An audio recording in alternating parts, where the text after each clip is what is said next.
Bueno, la primera pregunta parece que es obvia, y es porque después de muchos meses de haber guardado tanto silencio, pues por fin ahora decidí hablar en primer lugar. Entonces es una pregunta como en dos sentidos. ¿Por qué tanto silencio durante tanto tiempo cuando todo el mundo ha hablado de usted, cuando todo el mundo muchas veces pone cosas en boca suya y se habla de todo lo que hace y usted no dice nada? Como muy callado, y ahora va a hablar. Bueno, ¿por qué? Bueno, yo siempre había decidido guardar silencio porque yo considero que si me pongo a dar explicaciones de todo lo que se me acusa y de todo lo que se dice de mí, sinceramente no tendría tiempo para dar todas esas explicaciones.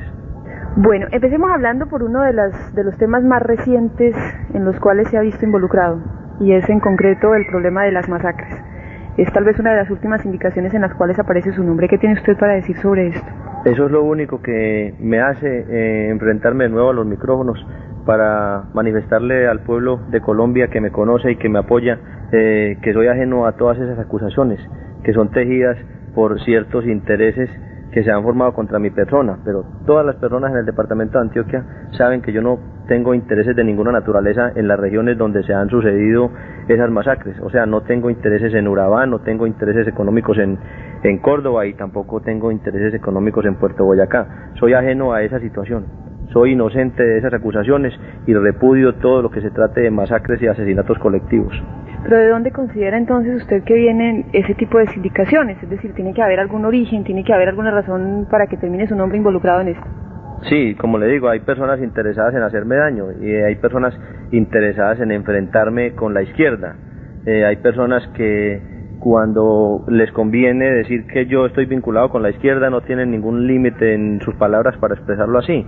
También a veces me sindican de estar aliado con la derecha, de manera que no hay ninguna consistencia en estas acusaciones. Unas veces soy de la izquierda y otras veces soy de la derecha, y unas veces actúo contra la izquierda y otras veces actúo contra la derecha.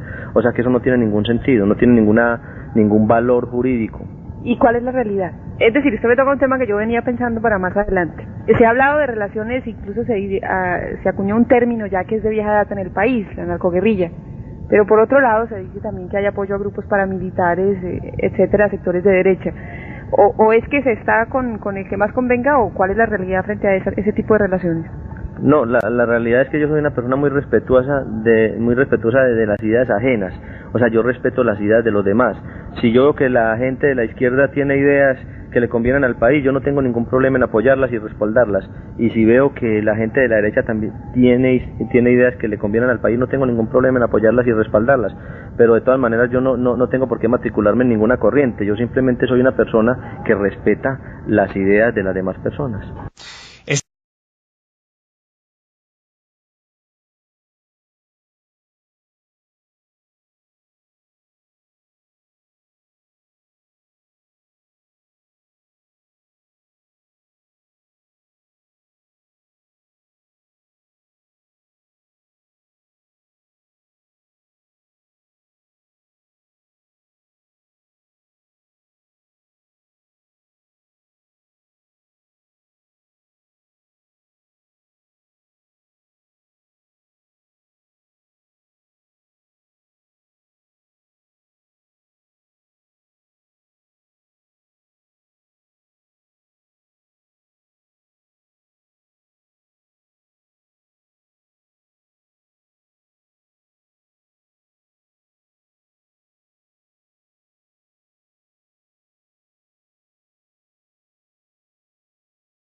Bueno, ya que tocamos un poco el tema de la guerrilla y de todo esto, hay un tema muy de moda en el país y es todo lo que tiene que ver con el diálogo.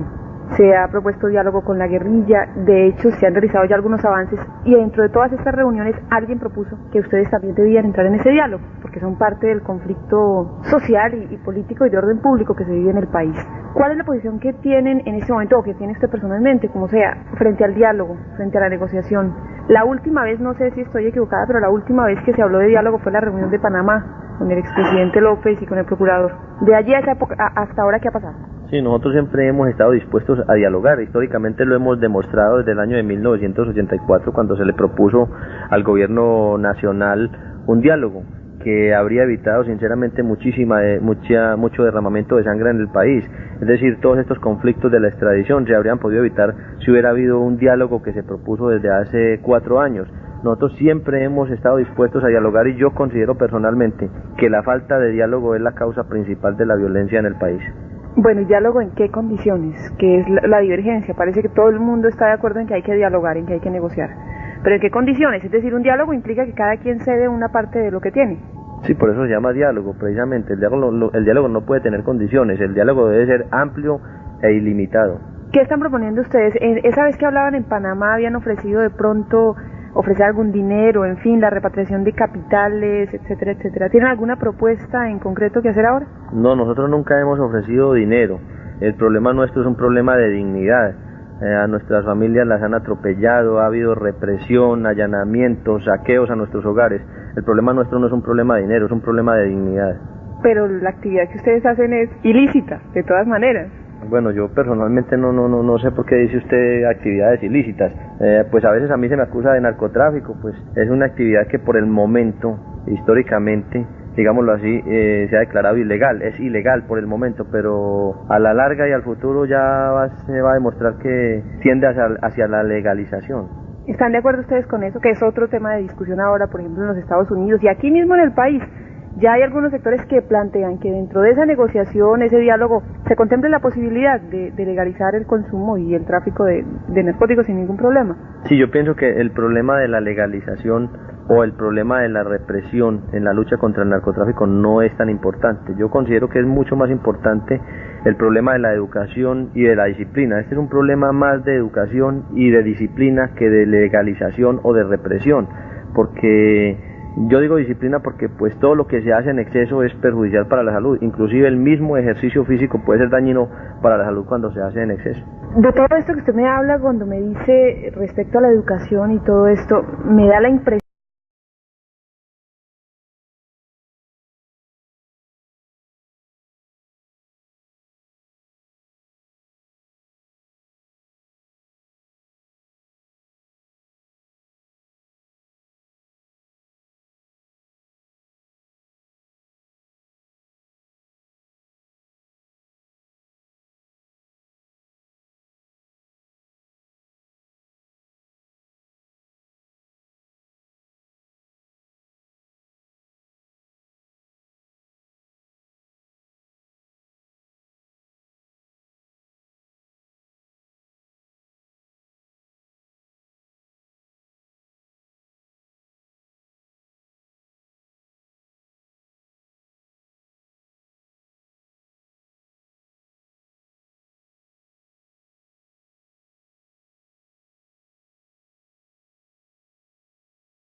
de todo esto que usted me habla, cuando me dice respecto a la educación y todo esto, me da la impresión, no sé si es así, que hay una preocupación por el consumo de las drogas, porque la gente la consuma o algo así, ¿es cierto? Sí, claro que existe una preocupación por el consumo de las drogas, pero cuando el consumo se hace en exceso y se hace sin ningún tipo de educación, o sea, las drogas necesitan una clasificación, porque no producen los mismos efectos en una persona el whisky que la cerveza o el vino. Lo mismo sucede con las drogas, el problema es de educación y de clasificación de las drogas. Eso implicaría reconocerlas. O sea, reconocerlas como una realidad que están ahí y entonces educar a la gente en ese sentido. Sí, es que es una realidad que están ahí, hay que reconocer que están ahí. Bueno, el consumo de drogas y de ese problema se podría hablar muchísimo, pero hay otro tema también importante que creo que es conveniente tocar, y es el que tiene que ver con el tratado de extradición. Ya desde hace varios meses está un poquito congelada esta discusión que en otro tiempo fue primera plana de todos los periódicos. Pero ¿cuál es la posición suya o la de ustedes en torno al tratado de extradición en este momento? Sí, mi posición en torno al tratado de extradición es la misma que tiene la gran mayoría del pueblo colombiano, es decir, estar en contra del tratado de extradición. Eso se ha demostrado en las encuestas amañadas de televisión, el pueblo está contra la extradición, y mucho más después de haber visto la forma como se trata a nuestros compatriotas colombianos detenidos en las cárceles de los Estados Unidos, la forma como se violan sus derechos constitucionales, sus derechos humanos y sus derechos procesales. Muchas personas aseguran que ustedes están en contra del tratado de extradición porque en Estados Unidos sí se condena la ley y la justicia es más estricta que aquí, en donde nuestra justicia, y para nadie es un secreto, realmente cojea mucho y a veces no llega. Sí, claro, la justicia de los Estados Unidos es muchísimo más estricta, pero cuando se trata de sindicados y de procesados colombianos, porque la historia nos ha demostrado que cuando se trata de sindicados norteamericanos, el trato no ha sido siempre el mismo. Seguimos oyendo en RCN La Radio la entrevista inédita de Yolanda.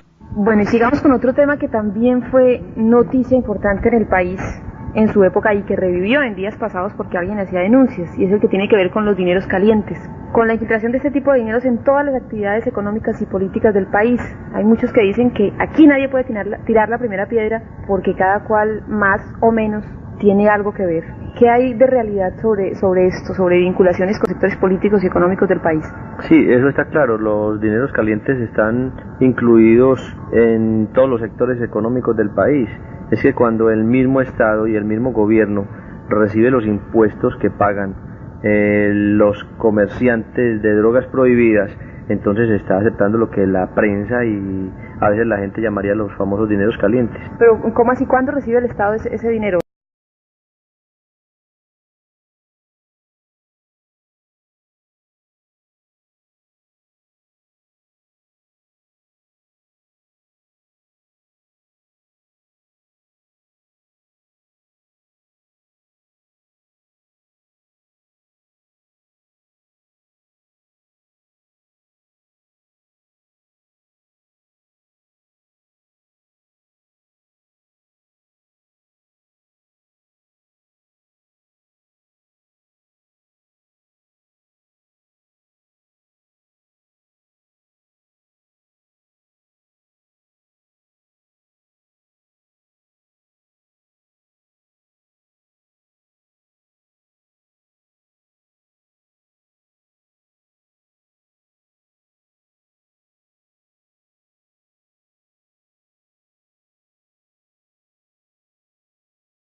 ¿Pero de dónde, pues? Pues el Estado recibe ese dinero cuando recibe impuestos de las personas que están sindicadas de comerciar con drogas ilegales.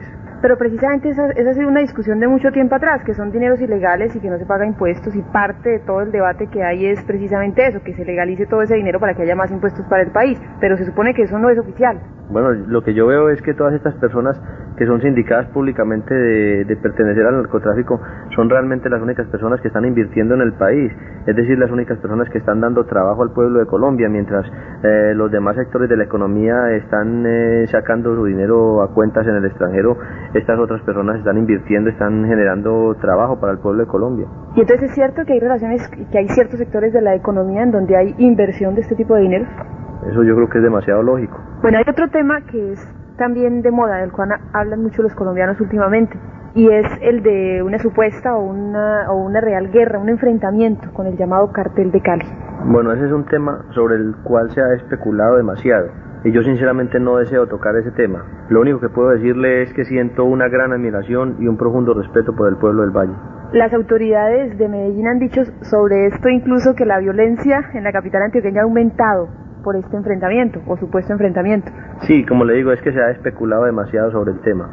Bueno, hablemos ahora de otras cosas que tienen que ver un poco ya con su vida personal, aunque no es personal porque casi todas han trascendido ya a conocimiento público. Por ejemplo, una de ellas en cuanto a los dineros que tiene usted o se dice que tienen. Hace poco apareció en una revista norteamericana en la lista de los hombres más ricos del mundo. ¿Es cierto esto? Es decir, ¿hay tanto dinero como afirma esta revista? Bueno, se sabe que una persona no vale por lo que tiene, sino por lo que es. Lo que sucede es que mis enemigos dicen que yo tengo mucho dinero porque ellos quieren demeritar la obra que yo he hecho por el pueblo. Ellos quieren demeritar todas mis obras, pero lo que ellos no dicen es que yo he salpicado de barro mis zapatos en los barrios populares, porque yo he construido con mis propias manos y he ayudado a construir escuelas, centros de salud y canchas deportivas.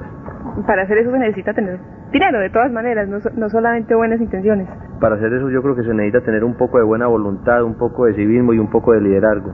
La revista Semana, a propósito de este tema, sacaban esta semana unas notas sobre lo que ellos llamaban el perfil del comerciante de drogas, y aseguraba que cuando hacía obras de beneficio social, cuando hacía cosas en beneficio de la gente, en realidad estaba buscando algún beneficio propio también.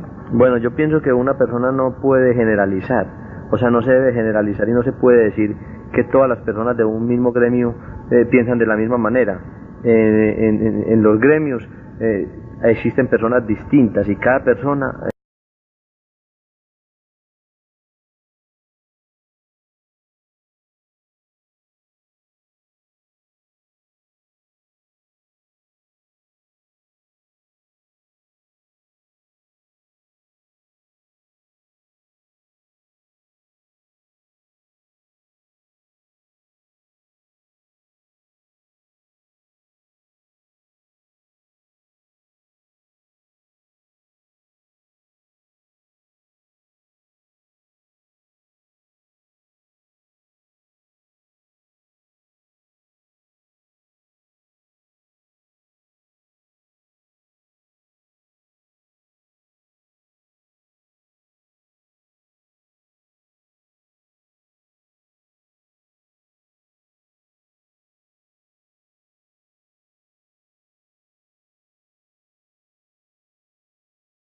persona piensa de una manera diferente a las demás.